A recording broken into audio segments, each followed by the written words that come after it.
10,000 கோடி ஆன்லைன் சூதாட்ட மோசடி. நடிகை லட்சுமி மஞ்சுவிடம் அமலாக்கத்துறை கிடுக்கிப்பிடி.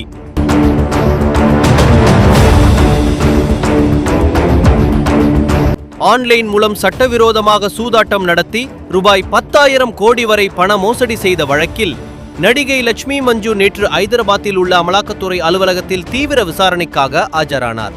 இந்த மோசடியில் அவர் விளம்பர தூதராக செயல்பட்டதாகவும் அதற்காக பெருமளவு பணம் பெற்றதாகவும் எழுந்த குற்றச்சாட்டுகளால் அவர் அமலாக்கத்துறையின் விசாரணை வளையத்துக்குள் வந்துள்ளார். இந்த ஆன்லைன் சூதாட்ட நிறுவனங்கள் பொதுமக்களிடம் இருந்து பெருமளவில் பணத்தை பெற்று மோசடியில் ஈடுபட்டதாக கூறப்படுகிறது.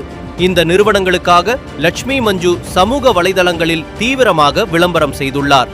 இதன் மூலம் பல ஆயிரக்கணக்கானோர் இந்த மோசடி நிறுவனங்களில் பணத்தை முதலீடு செய்திருக்கலாம் என அமலாக்கத்துறை அதிகாரிகள் சந்தேகிக்கின்றனர்.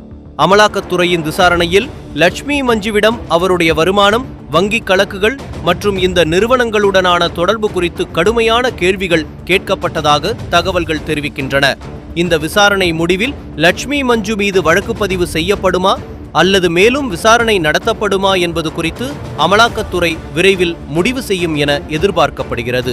திரையுலகைச் சேர்ந்த மேலும் சில பிரபலங்களிடமும் இந்த வழக்கில் விசாரணை நடத்தப்பட வாய்ப்புள்ளதாக கூறப்படுகிறது.